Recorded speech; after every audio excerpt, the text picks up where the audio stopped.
സംസ്ഥാന ആഭ്യന്തര വകുപ്പിന്റെ ഓപ്പറേഷൻ തൂഫാൻ മാതൃകാപരമായി മുന്നേറുകയാണ്.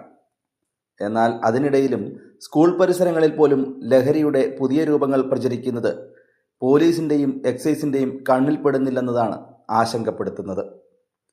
മാർ എന്ന പേരിൽ പെട്ടിക്കടകളിൽ പോലും സുലഭമായി ലഭിക്കുന്ന ലഹരി വസ്തുവിനെ പറ്റിയാണ് പറഞ്ഞു വരുന്നത്.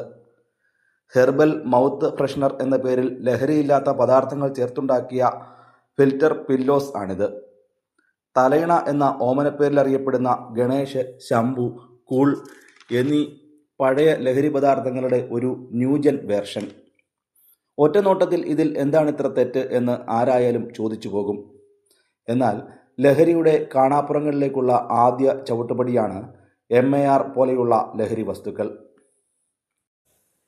മിക്ക വ്യാപാര സ്ഥാപനങ്ങളിലും പരസ്യമായി പ്രദർശിപ്പിച്ചു തന്നെയാണ് ഇവയുടെ വിപണനം. കുട്ടികളുടെ ഇടയിൽ ഇതുണ്ടാക്കുന്ന പ്രത്യാഘാതം എത്രത്തോളം ഗുരുതരമാണെന്ന് രക്ഷകർത്താക്കൾ കൂടിയായ ഈ വ്യാപാരികൾക്കും വലിയ ധാരണയില്ലെന്നതാണ് യാഥാർത്ഥ്യം. ഒരു ദശകത്തിലധികമായി സംസ്ഥാനത്ത് നിന്ന് തുടച്ചു നീക്കിയെന്ന് അവകാശപ്പെടുന്ന ഗണേഷ് പോലെയുള്ള ലഹരി പദാർത്ഥങ്ങൾ മിക്ക പെട്ടിക്കടകളിലും 50 രൂപ നിരക്കിൽ ഇപ്പോഴും ലഭ്യമാണെന്നത് പരസ്യമായ രഹസ്യമാണ്.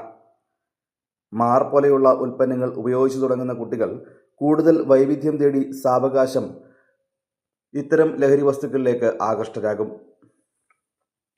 ഫലത്തിൽ ലഹരിയുടെ ലോകത്തേക്കുള്ള ചവിട്ടുപടിയായി ഇവ മാറും. ഇതാണ് ഇത്തരം പദാർത്ഥങ്ങൾ കൊണ്ടുള്ള വെല്ലുവിളി. കുരുമുളക്, മെന്തോൾ, മല്ലി, ഗ്രാമ്പു, സുഗന്ധവ്യഞ്ജനങ്ങൾ എന്നിവ ചേർത്താണ് ഇത് ഉണ്ടാക്കിയിരിക്കുന്നതെന്നാണ് പാക്കിലെ കുറിപ്പിൽ പറയുന്നത്. എന്നാൽ ഇതിൽ ഇവ മാത്രമല്ലെന്ന് രുചിച്ചു നോക്കുമ്പോൾ നമുക്ക് മനസ്സിലാകും. കൂടാതെ ഇത്രയധികം ഗുണങ്ങളുള്ള സാധനങ്ങൾ മാത്രമായിരുന്നെങ്കിൽ പിന്നെന്തിനാണ് ഇത് ചവയ്ക്കുകയോ കഴിക്കുകയോ ചെയ്യരുതെന്ന് പാക്കിൽ മുന്നറിയിപ്പ് നൽകിയിരിക്കുന്നത്? ഇതിൻ്റെ നിർമ്മാതാക്കൾ ആന്ധ്രയിലെ കൃഷ്ണ ജില്ലയിലുള്ള മാരു ഫുഡ് പ്രോഡക്ട്സ് ആണെന്ന് പാക്കിൽ വ്യക്തമാക്കിയിട്ടുണ്ട്. 50 രൂപയാണ് വിലയായി നൽകിയിരിക്കുന്നത്. സർക്കാർ അനുമതിയോടെയാണ് തങ്ങൾ ഇത് വിതരണം ചെയ്യുന്നതെന്നാണ് വ്യാപാരികളോട് ഇവർ പറയുന്നത്. അതുകൊണ്ട് തന്നെയാണ് വ്യാപാരികളും ഇതിൻ്റെ ദൂഷ്യവശം ബോധ്യമാകാതെ പരസ്യമായി പ്രദർശിപ്പിക്കുന്നതും.